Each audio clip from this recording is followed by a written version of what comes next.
We were kicking around a number of ideas on the panel about how you might approach the obesity problem from a marketing point of view.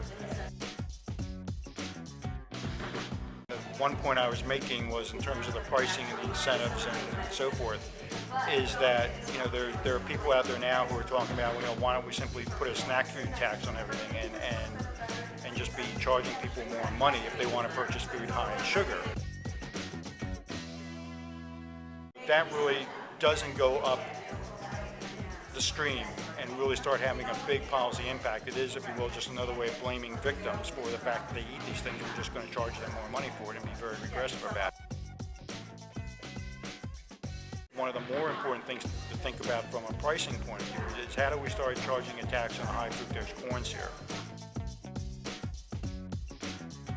It's how all those calories enter the food supply through the manufacture and production of food that I think is a much more critical issue for the ordinary consumer. If we tax it high fructose corn syrup, we're not taxing consumers as much as we are the manufacturers.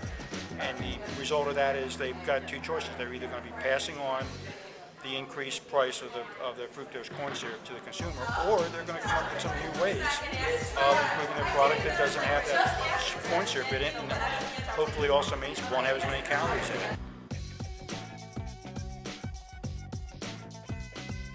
I think it really does come down to, how do you mobilize the people who are interested in this issue to get focused on the corn syrup issue, to get focused on the idea that if you're going to go with a tax, think about the tax at the source, not the tax at the point of consumption.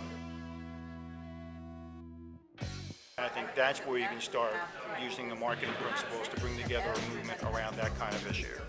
And possibly even, get various types of players in the food marketplace to say they support those types of things. Because I think, that will be a big challenge, and that will be a big fight, but I think that's one of the fights that's worth having and worth talking about.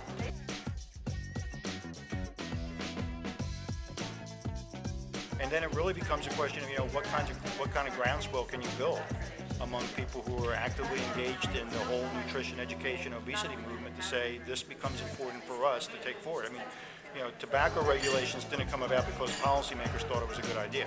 That came about because there were literally millions of people around the country who said at the local level and at the state level, we're going to do something about this even if you won't.